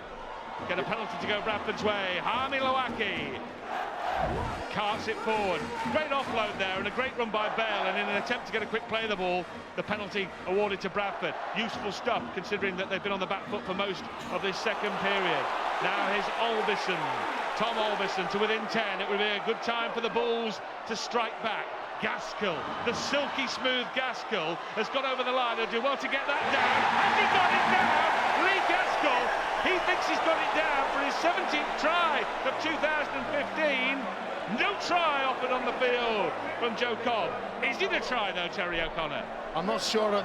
When I was watching it first time around, I thought that when he's going over the line, he's trying to ground it here, and you can see that it just comes free. It's not in his control, and then all of a sudden he will end up back with it. Definitely no try. Oh my. Definite no try. Good defence from Halifax. They've shown some very good touches on the try line. They need to get away from here. No try. Wow, was the ball dangerously close? Was it wafting its way towards the grass? Or was there daylight between? Well, when you see the try line, it's very difficult. Sorry, Rod, it's very difficult to pull the ball back in when you know that you're just about to lose it. You haven't got full control on it, but you know you're over the try line. Well, it's got to be proved beyond reasonable doubt. Rob Hicks knows his way around the law. Video ref. Had to be beyond reasonable doubt to overturn the on-field decision. Wasn't enough evidence. So let's give some credit then to the Halifax defender Manning, Dane Manning, getting the arm in there, realising that once he's over his own in goal area, it's no longer a battle of strength with Gaskell to put him back into the field of play. Yeah. It's purely a question of stopping him, preventing him from grounding the ball, and he does that, or does enough, in Cobb's and the video referee's opinion. Yes, and Richard Marshall, as we mentioned, desperate to get Manning in this team. He was in danger of being banned. Braychek and Tyra were banned, but Manning escaped a suspension, and well, that might have saved him 6 points there, the way that they managed to plead the case of Manning at the disciplinary. Well, it's as good as him scoring a try, isn't it? Because he's definitely helped his side in. It is with the ball, the offload. Well, how did that come out? That was a now you see it, now you don't ball. There were 6 Bradford players behind it. The ball had to be smothered and held up, but suddenly it appeared somewhere completely different. It was now you see it, now you don't. That ball has gone about 50 yards in the air. It's anybody's. It's a bouncing bomb. Still the last play, though, is the call. Morrell takes it forward. A chip kick. It's deep. It's Williams. It's Danny Williams, who's almost in danger of being manhandled over his own try line. And Bradford are 99 metres away from the opposition's line as Halifax complete a very, very good set. Well, this is where they can get really excited. I say it all the time. You trap the team in the corner. There's only one way for them to bring the ball out. They come back short side. It's cutting your options down. Every time you come short side, you're cutting your options down. You want to get the ball to the middle of the park so you can play off the left edge or the right edge. Yes, getting excited, all right. They're excited about their first win over a top 4 team, Halifax. They've lost to Leigh twice, Sheffield once and Bradford once, as we mentioned that one over Easter at Odsall. Looking to take a big scalp for the first time this season. Will that go dead? Tremendous. No, yes, it will. Oh, yes, it will. Just about had enough gas to go dead. Bradford fans thought that Ben Johnston was in play when he got a touch to it. Let's have a look. Let's have a look. Oh, well, he just timed it just right. He timed it just right. Johnston, he could have got that horribly wrong at the moment. He was almost connecting with the ball at the wrong time, wasn't he? 6-point ball game. This is fast becoming a story of the 2 sixes as well. Lee Gaskell, we just saw a near pinpoint kick into the in goal. And on the other side of the field, Scott Morrell, increasingly important for this Halifax team. It's brutal up the middle, no quarter asked nor given, but it's these crafty halves that I think are ultimately going to decide the outcome of this game. Halifax very much back in the game. Despite conceding those 2 tries at the end of the first half, they've done well in the second period. Richard Moore. Kick forward. Wasami lets it go, and he lets it go any longer, he could concede a try. Does the Vorty touch that ball down? Dallied and dillied. Dangerous game to play, getting whacked into the stand, man. But he waited and waited and waited in the hope that it was going to go dead. I think it probably has, and so does Joe Cobb. Well, everybody looks onside. The kick from Morrell, Usali's coming across. Well, he pulls out of that, and then does the Vorty ground this ball? I don't think he does, but oh no, he doesn't. It's dangerously close. And it It's could how do still you be a restart? dropout. Yeah, It's how do you restart? 'Cause I'm not sure that Sally's played the ball. I think he's been played No. onto the ball by the Halifax. Yeah, but Halifax that's player come was off him. following through. I think it'll be I think that will be. Well, let's see what Rob Hicks says. I think he's shielding the ball, and he's been played onto the ball by the Halifax attacker. But John, the kick's as good as the chase. Devorty's done everything right, in my opinion. I think that'd be a. See, I'd be really disappointed if I was a Sally there and I was shielding that ball. I'd taken the gamble and I'd left myself open for potential for a Halifax arm to reach around and ground that. I'd be then disappointed if this conceded a dropout. So he's pushed onto it. He didn't make any play for it with his arms. That's what you're saying. That's what I'm saying. Thanks, well, Terry. the man's opinion who counts is Robert Hicks, and Super League official, and it's going to be a goal line dropout. Told you. No try. Tell me why. Goal line Tell me why is that a goal line dropout? Well, I think that the kick's as good as the chase. Sally's trying to shepherd it over. Devorty comes in, he's trying to get the ball Sally's down. made no play at that ball whatsoever. He's been pushed into the ball. That's a harsh call for me. Yeah. Take it up with Robert Hicks, John, after the match. I intend not to. There's the kick from Gaskell, and it's a monstrous one. But the overwhelming obsession with trying to avoid a goal line dropout was what's got Sally in a pickle in the first place. If he just punted it somewhere towards the pleasure beach, there wouldn't have been an argument. Well, I agree. Well, first of all, he should have just run onto that ball to try and catch it. Yeah. Pick it up off the first bounce. Don't hesitate. That's your job. Well, in the here and now, this is what's actually happening. Halifax have the ball, never mind the debate. Halifax have used up 3 tackles to get within 20 metres of the line. Bradford ball down is Adam O'Brien, staggers back into the defensive line. Bradford really almost playing with 12 and a half at the moment. O'Brien bravely into the tackle despite not knowing really whether he's in Blackpool or Bondi Beach. He manages to hold Halifax up. Now Morel does well, and Heaton, who scored 1 try, superb offload, doesn't find the right man though. Danny Williams is there, Gaskell, cry of 0, so free play for the Bulls, free play for the Bulls. Mandeka takes the tackle. Sorry, Rod, on the 4th play, an impossible pass. The ball goes forward anyway, it goes into a Bradford hand. You may be better just taking the tackle, getting up and trying to get another repeat set of 6. Bale! Oh, the conjuring tricks from Bradford Bulls coming out now. Jean-Philippe with a little bit of French flair. Inside your own half, though, with only 8 points between the sides. If it'd gone wrong, James Lowe's might have had some straight words for the Frenchman. Bradford wanted a penalty. Bale wasn't given one by referee Joe Cobb. Loose pass picked up by Mandeka, the former Warrington Wolf and Featherstone Rover. Wassaili now. Dancing feet of Wassaili. Takes it to within 40 metres of the Halifax line. 3 of them come across to try and shove him into the touch judge's lap. This is the 4th tackle. 2 left for the Bradford Bulls. Addy, they're always looking for Gaskell. Gaskell is the string puller. A long kick. Beautifully taken by Adam Henry, did well. My apologies, Stoltenstall did well. That was a brilliant take. Again, John talked about it and referenced it in the first half. He's caught that ball over his shoulders. Perfect positioning, pouches that ball, and again, that saves some decent field position, that from Stoltenstall. That's Heaton, the Halifax try scorer. Well, this is a get-on-board set of 6 for Halifax. They've been under some pressure in this second half. Danny Craven kicks on the 4th play, finds the turf. There's a good chase as well here from Crossley and Morel. Or from Richard Moore, sorry, and Morel. Well, I mentioned both these sides hoping to get into the middle 8 at the end of the season. They both had games against Super League opposition in the Cup. We had Bradford rattling Hull KR's cage before losing off Josh Mantelato's 30-point haul in that game, and well, Halifax had Wakefield on the wobble at one point at Bellevue before capsizing late on, and they both proved that they could cause a little bit of damage. That's a spilled pass, and Halifax have got a free play themselves. That was an error that Bradford can ill afford at this stage of the game. It's a mistake from Paul Clough.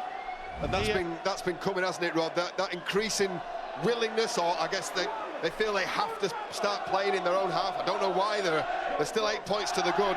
Well, but it's resulted in error and under pressure, putting pressure on themselves. Surprised that we come from Paul Clough, a man, plenty of experience, won the treble with Saints back in 06. Bradford's real go-to prop forward, but it's an error, and off the back of that, Halifax are camped out now on the Bradford line, looking for a score that would get them back within 4 and possibly within a brace. Prodded foot, what's going on here? What's going on here from Richard Moore?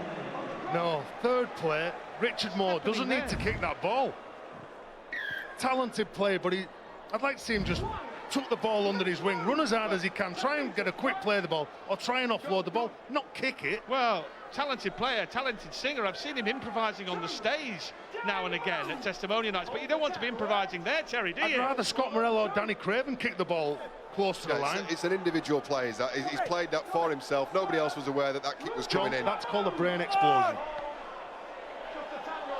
Well, it was an occasion when there needed to be less from Moore. And now Halifax are back on the defensive with Danny Addy and Gaskell again. Gaskell goes through, offloads, pits through the back door. Sensational start. Patel! Adrian Patel! Sensational score for the Bradford Bulls. Straight out of the box of tricks. It was magic. Magic from the Bradford Bulls. And Adrian Patel mixing a juice. And they lead now by a dozen again. But wasn't that a quality try? Play what you see. If something opens up in front of you, instead of kicking the ball, you run that ball. And when Lee Gaskell gets the ball, you can see there's a late retreater, and all of a sudden they can't get into position. The offloads from Bradford to give that man the ball, Patel to go over. But look at that, brilliant, looking up, he's playing with his eyes. He's seeing that players are pushing up in support, and Paul Block, the man who made the mistake down the other end of the park, comes up and he supplies that pass to his teammate. That's the difference, isn't it, between forcing the offloads and overplaying in your own half, and then having the skill and the vision to use the offload and the pass when it is on. Gaskell found the gap in behind the ruck because of the quick play the ball achieved by his Bradford colleague.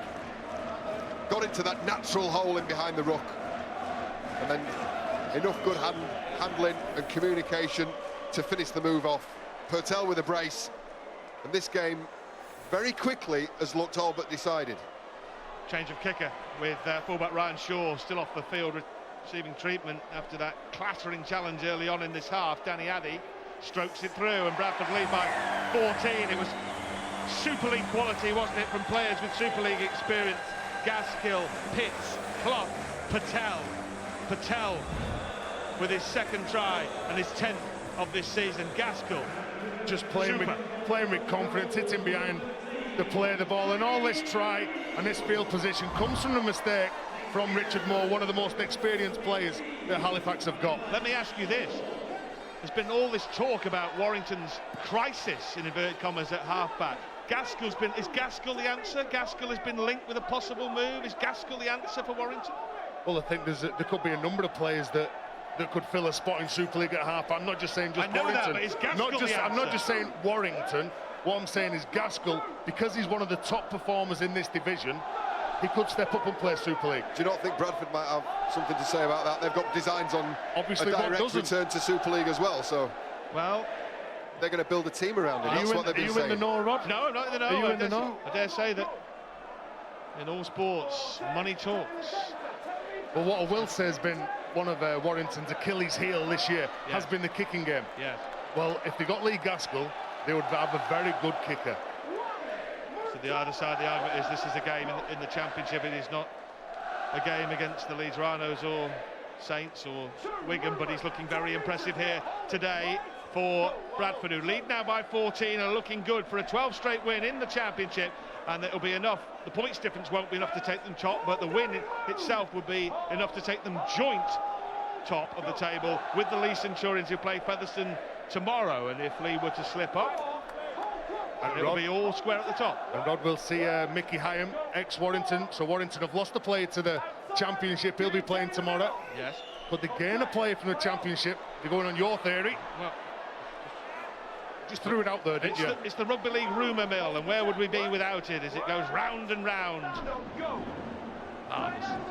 Bradford leading 18 points to 4 off the back of that wonderful try from Adrian Patel. And I repeat what I said earlier, it is lovely to see Adrian Patel playing on the big stage again after Well, it looked like there was a possibility that his career might end after that heart problem on the back of the Magic Weekend in 2012. And it was an emotional return when he came back, and it is great to see him back in business.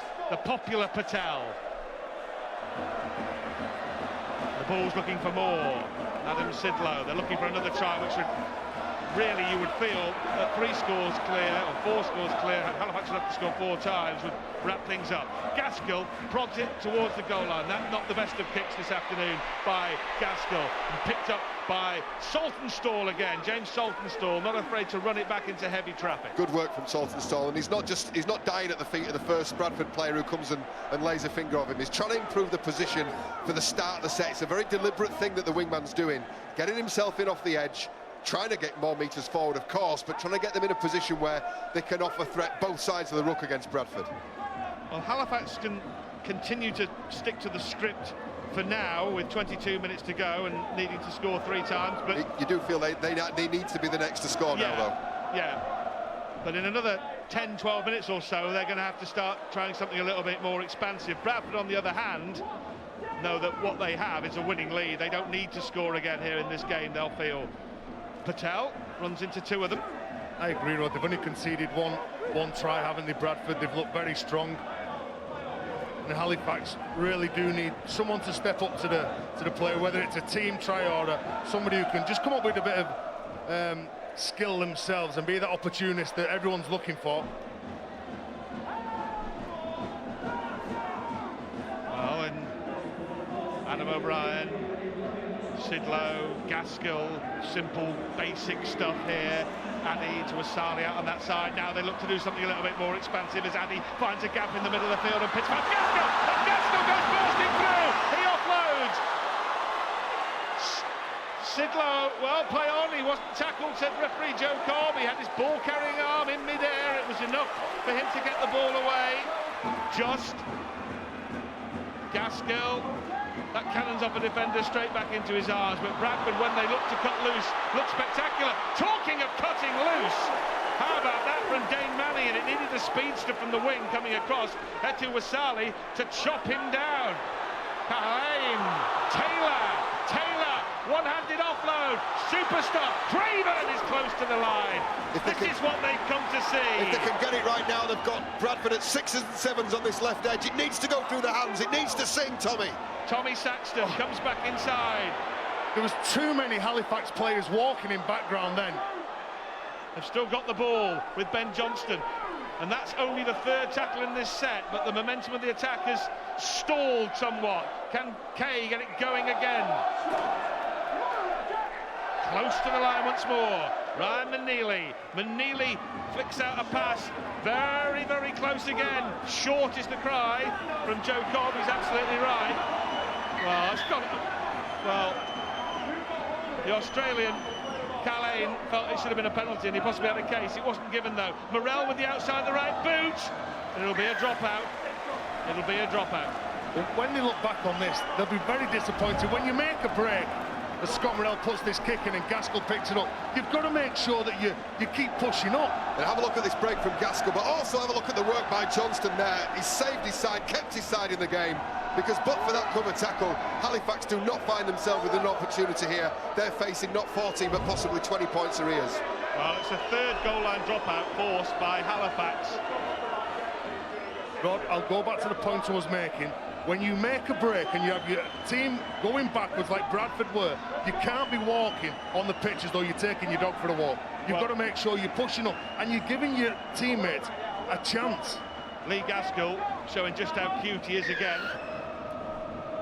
Developed what could best be described as a diplomatic injury there to delay the dropout. He's shown a lot of skills, Lee Gaskell, this afternoon, in every sense of the word, and it just made Halifax have to wait for the dropout and gave Bradford a breather. He's matured as a player. He's matured as a player in his mind and in his skill. He's been the string player, the string puller. Heaton has scored once. He'll do well to get that down. There's 4 of them round him, and another one wanted to come in, and that will be a knock-on.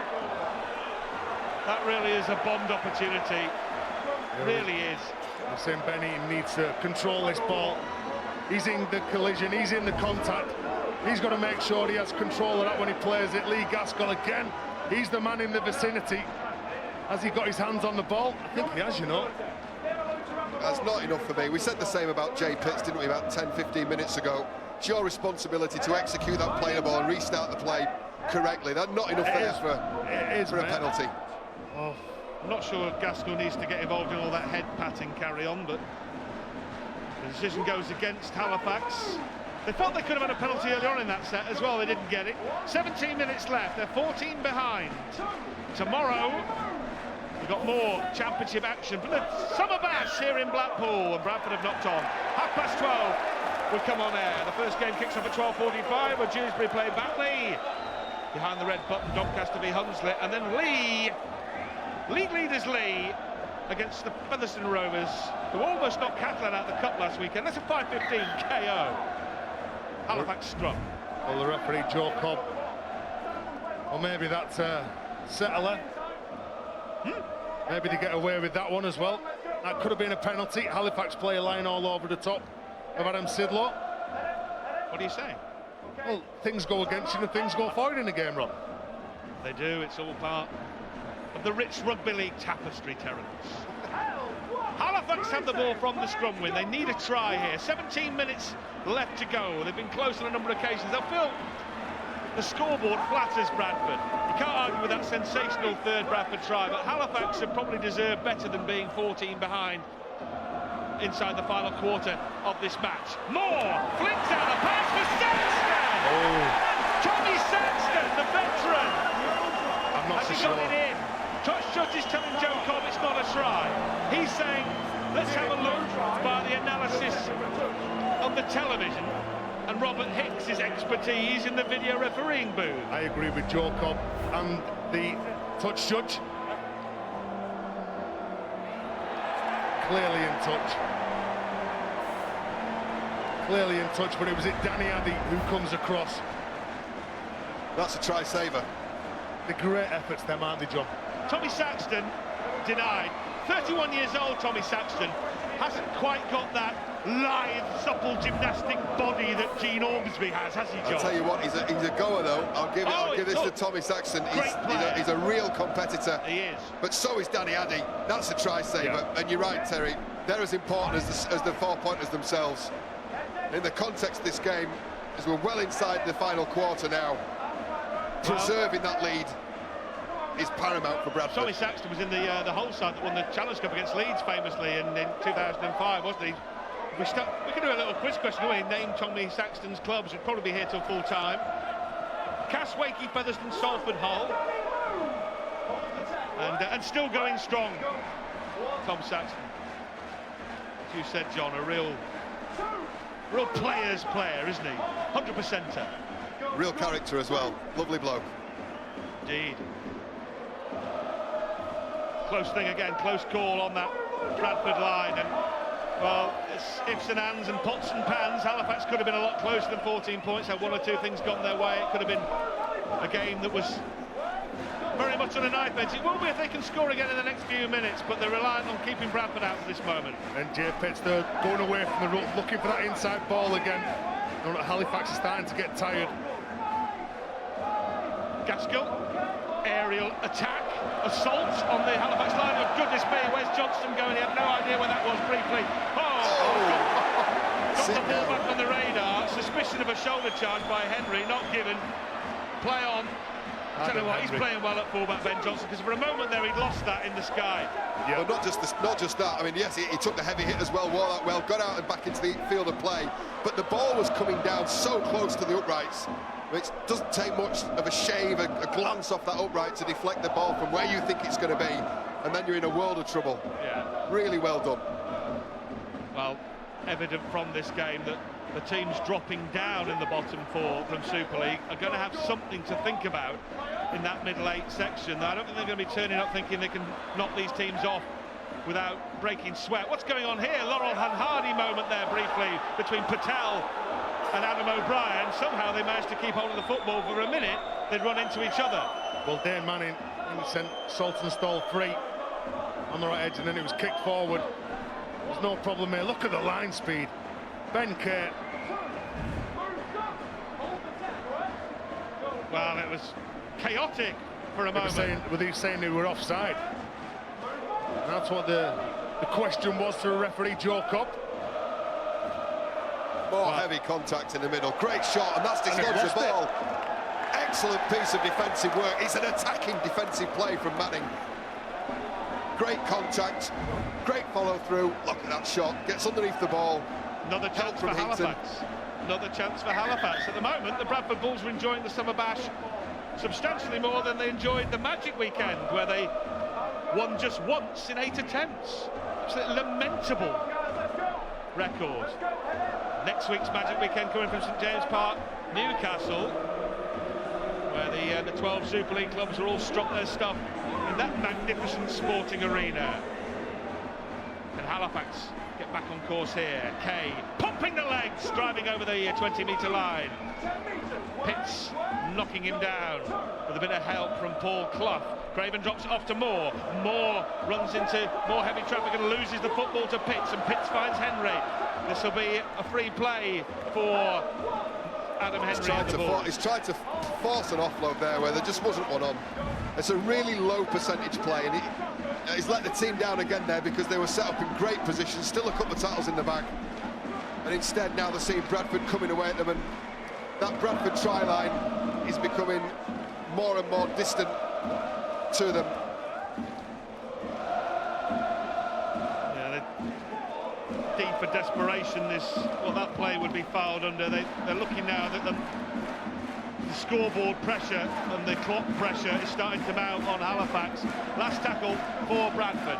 O'Brien inevitably back to Gaskell. Gaskell goes aerial again. Monstrous bomb! Saxton. Oh, well taken.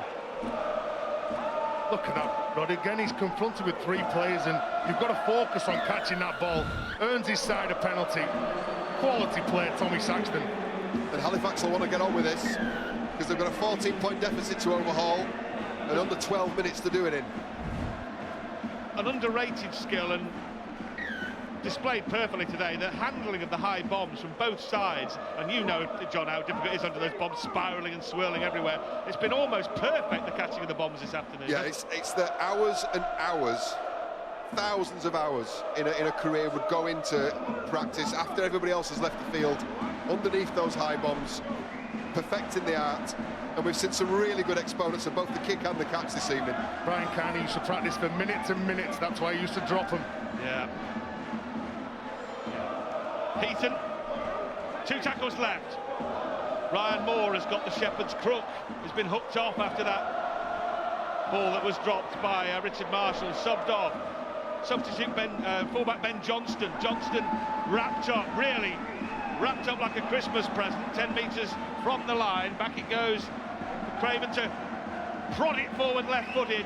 Well claimed by Williams, and stays in the field of play as well, Danny Williams. He's not interested in a battle of strength there, is he? He just wants to get to the ground and keep himself in the field of play. Well, John Philip Bale's now going to be playing the ball for Bradford, but he was on the ground. Maybe instead of taking the ball away from that area, keep it around that area, because Bradford were missing a man in the defensive line. Bradford, well, they produced that sublime skill for their 3rd try from Adrian Purtill. That was flash, it really was. They don't need anything flash at this stage in the game. This is back to the basics, isn't it? All they need to do is control the game, control the football. Now here's a little bit of a problem, because Lee Gaskell has been tackled on the 5th. Mistake by Gaskell, you would say. Means that O'Brien has to come from dummy half, and he's hit and caught very late after he got the kick away. And that's the reward for putting the pressure on Gaskell, not letting him get his kick away, and hurrying him and making sure that he played it. And it was left to that man, Adam O'Brien, to kick the ball from dummy half. O'Brien was dumped on the deck after he got the ball away. Saxton offloaded, he pulled the hand back in because he knew the initial offload might have been forward before getting that second one away.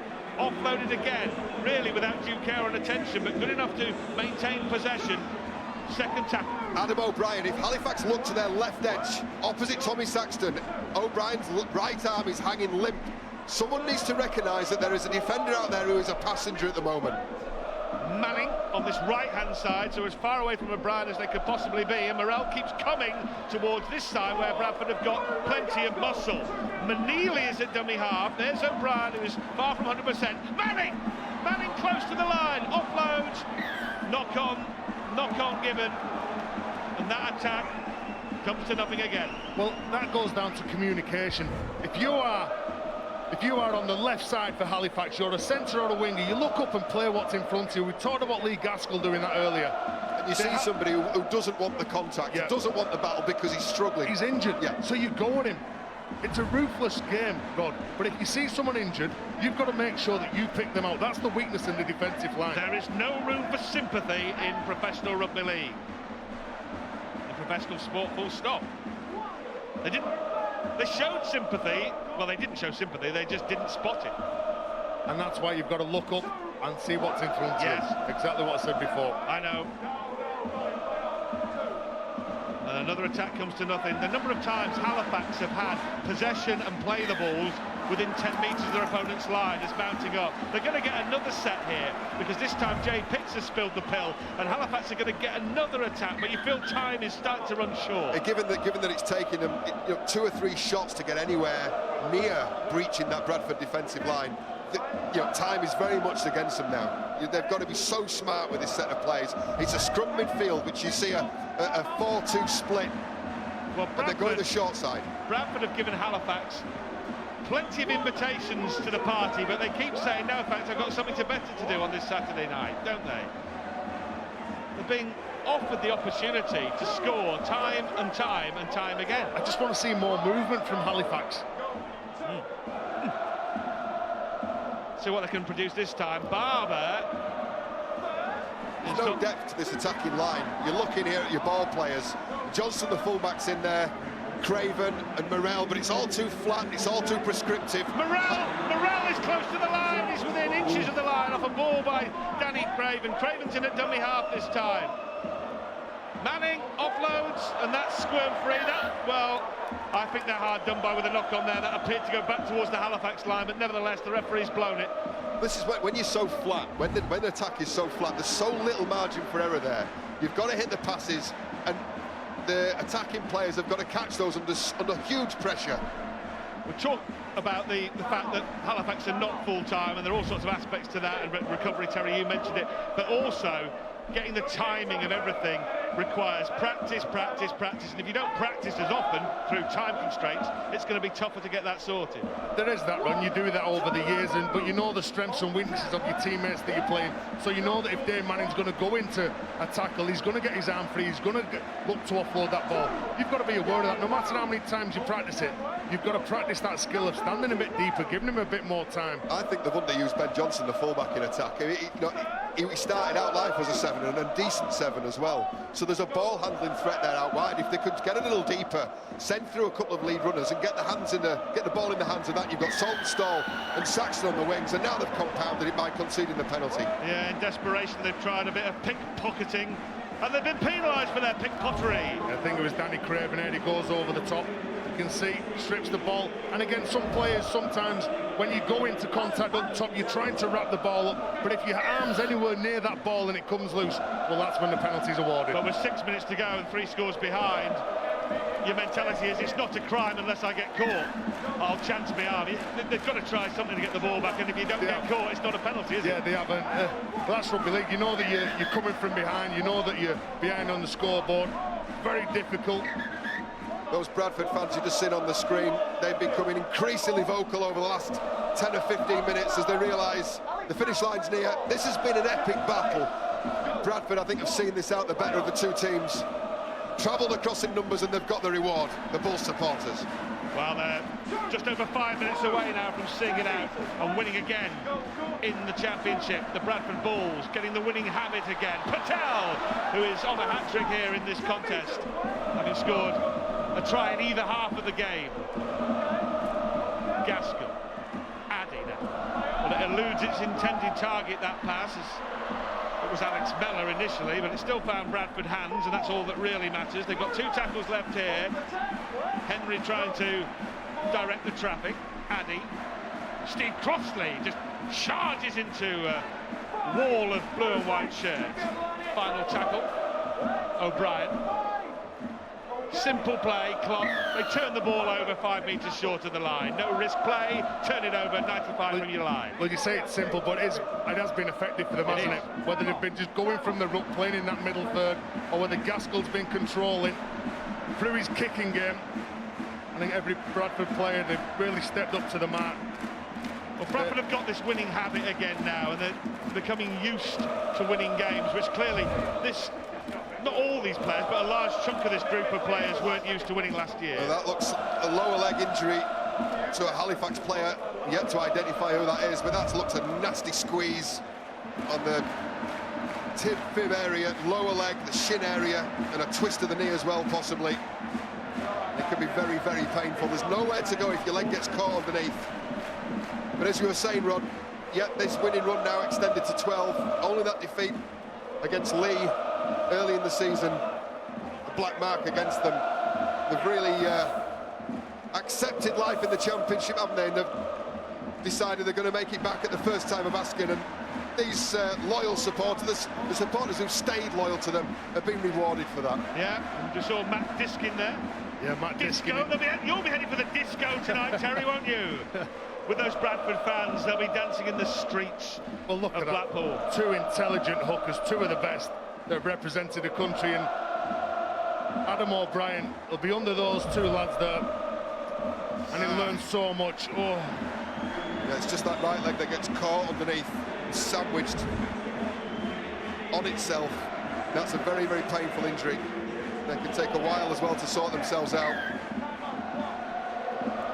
Carl Harrison on the Bradford coaching staff these days, had 3 years as coach of Halifax. He certainly won't want it to have lost to his old club here, so I'm sure Carl Harrison will have enjoyed the evening, as will the rest of the Bradford Bulls. They've got some good people at Bradford, haven't they, with an awful lot of passion. So Ryan Manili, that'll need a scan. John, won't it, that injury, and let's hope it's nothing too serious. It could so easily be from the way the whole thing was buckled, doesn't it? It looked very awkward, a very awkward fall. And as I said, there's no malice in that. There's no intent really on either side. Just one of those unfortunate things. You can't get your studs out the floor quick enough, and then you're folded back over your own leg. Sorry, John, and let's not forget poor old Ryan Shaw. Yes. Good take by Williams. Once more, safe under the bomb, the former Castleford and Salford winger, initially arriving at loan at Bradford and now on a permanent deal with Sally. A little run. This will be sensible stuff now from Bradford. They've done enough, they've scored enough, they've scored 3 tries. The last of those tries from Patel, definitely the pick of the bunch. It was a super score involving some sensational offloading from Pitts, Clough and Gaskell. That's the key. That was the game breaker, that try, because they were only 8 in front when he notched for the second time. Now they go through a simple repertoire. Clough. This forward pack's done its job as well, hasn't it? We've been extremely complimentary about the likes of Gaskell as we break again. Oh! Let's play on, it's the call as it hacked forward. Hacked forward by Mendeka, and Jay Pitts claiming he may well have got it down before the dead ball line. Certainly Joe Cobb believes he has done that. It was a pass that was dipping, and it just got hacked forward out of necessity, and the Bradford chasers were on the prowl and got there quicker. It's an offload which may have gone forward. They can't look for that anyway. It was Mendeka's offload, wasn't it? And it was Pitts who hacked on, and he's chased his own kick. There's no problem, is there? No. Well, just the grounding. Well, there might be. Oh. Well, he's given a try on the field, so Rob Hicks is going to have to find conclusive evidence that it isn't a try, and I don't think he's of a mind to disallow it. He is in a mind to disallow it. Well, I'll tell you what, that was a very quick call, wasn't it? He really pulled the trigger very quickly there, Rob Hicks, didn't he? But he didn't want to see another angle. He's confident in his call. Ooh. Well, see those given. Yeah, well. And the referee Joe Cobb thought it was a try. There's 14 points in the game and there's 2 minutes left, so that'll be consigned to the dustbin of history very, very quickly. But had it been 4 points the other way, let's say it was 0-4 and Bradford claiming that try, there might have been an argument. There won't be now, however. Not even from you, John. You've done your entire point there and come to your own conclusion without any help at all. Well, I think. Well, what I'm saying is Bradford would have made a right old fuss about it had they been losing. They don't need to. Well, some comedy cuts out there with 2 minutes to go as both sides had a hack at it. Both sides knocked it on. It'll be a scrum down. Well, it's been mission accomplished this evening for Bradford. They've played very professional, or very professionally, should I say. I think Halifax, when you look at Halifax, they've just not created enough chances. When they've had that good field position, they've been invited into the game. But Bradford, they've showed some real touches of class. And I think they've been led round the park by Lee Gaskell. I think he's been the difference, Rod. Gaskell goes striding through again, making another half break. Ball drop, penalty Bradford. Penalty Bradford. So a chance to finish with a flourish, finish with some fireworks for the Bradford Bulls. More highs for James Lowes. 12th straight win for the Bradford coach in the championship. A man who was scathing of the concept. He won't be scathing now, surely. He must have enjoyed himself this afternoon. Even James Lowes must have enjoyed the game and the afternoon beside the seaside. Bit of cramp, touch of cramp. Alex Mellor suffering out there. Picks himself up. Inside the final minute there, Bradford are going to win. They're going to move level on points with Lee at the top of the table. Can they get to the 20-point mark? No, they can't. And Halifax are going to finish with the football, but in the end they're going to finish beaten, perhaps slightly less comprehensively than the scoreline suggests. They've probably been better than 14 points behind, but that, in the final analysis, is what the scoreboard is going to say. Let's give them some credit as well, because there's a number of teams in the championship that if they would have been playing Bradford today, they would have conceded more than 18 points. Kick forward, Saltonstall picks it up, Saltonstall is grounded in goal. That's the final action. Bradford have beaten Halifax for the second time in 2015. On both occasions they've had to work very, very hard, but the huge Bradford army of fans that have come across from Onslow, over 2,500 of them have seen their side win thanks to 2 tries from Adrian Purtell. The second of those was an absolute classic as he finished off a sweeping move, and the Bulls move up level.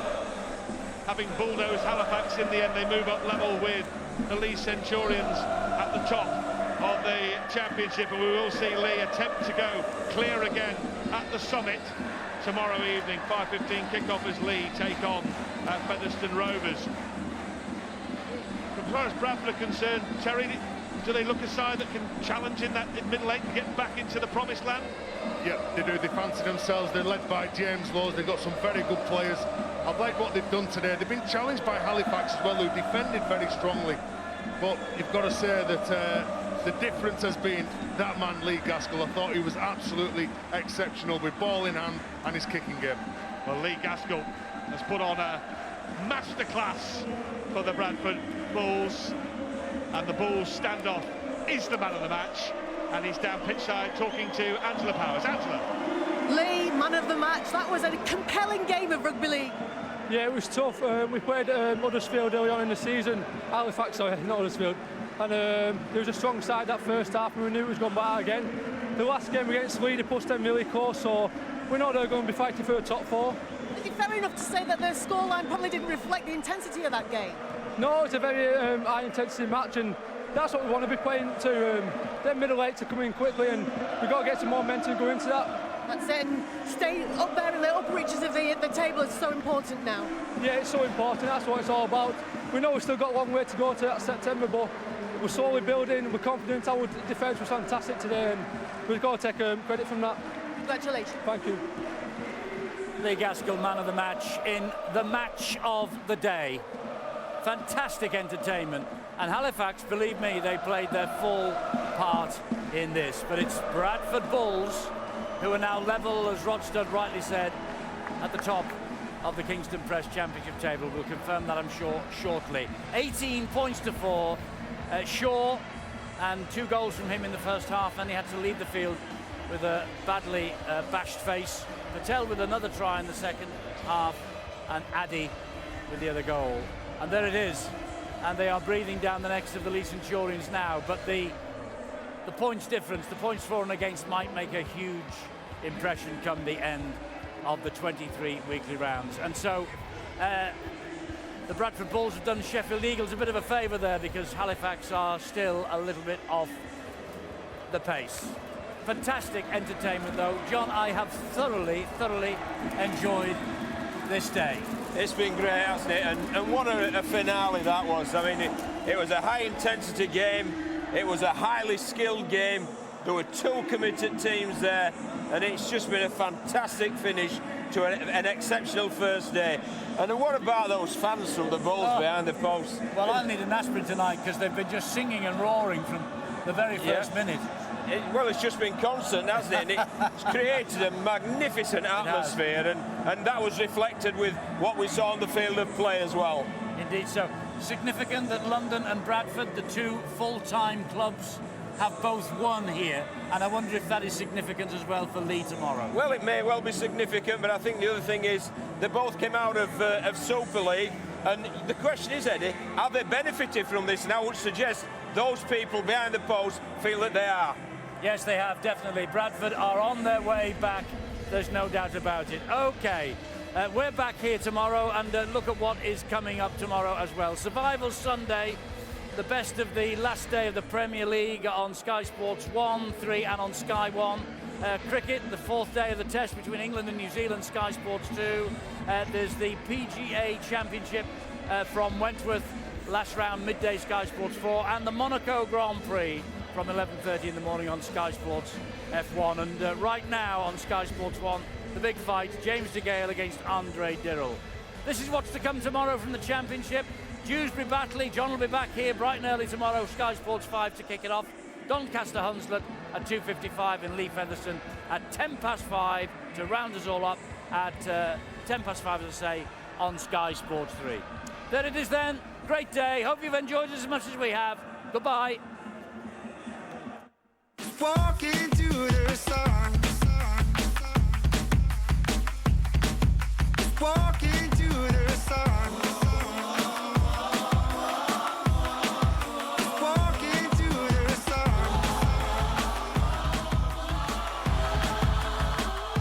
You all I got to do, and all I want to do, and all I got to do, and all I want to do, walking to the sun.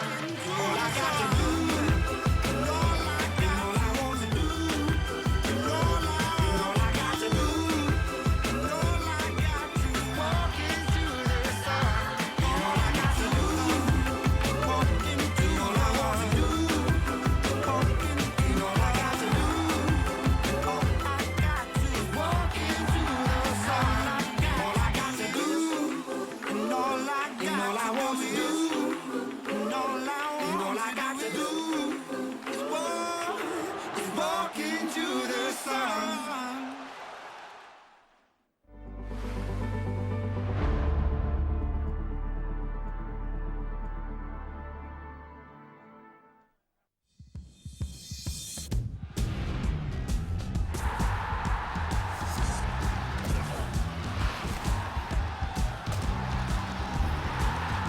Ladbrokes, proud sponsor of Rugby League on Sky Sports. Rick Evans wrote, "Bet placed, got my lucky pants on, Paddy." Well, we hear you, Rick. We all get pre-match nerves, but steady them with our amazing offer. For all Premier League matches on TV this season, bet £20 before the match and get a free £10 in-play bet. Now, let's hope the big number 9 is feeling lucky too. He's a superstitious fella. Heck of a routine, this, and... oh, what a strike! Well, this mid-match chaos is why we're being so generous. Bet £20 before the match and we'll give you a free £10 in-play bet. Bet now with Paddy Power. Creating a great engine is like creating a great perfume. Take the best ingredients and reduce them to their essence. Peugeot's PureTech engines are lighter for improved efficiency and agility, with increased torque and power. So you feel a bit like this. The Peugeot 308 with PureTech 3-cylinder petrol engine. Order a 308 in May to benefit from 3 years free servicing. My name is Max. I am the road warrior, searching for a righteous cause. Mad Max Fury Road in cinemas now. This is all 100% solid oak. Even the drawers with proper dovetail joints, so they can take the weight of even the heaviest woolly jumper. Upgrade to solid hardwood furniture in the Oak Furnitureland Bank Holiday Sale. This 100% solid oak rustic chest of drawers is now just $349. Plus there's free delivery on everything.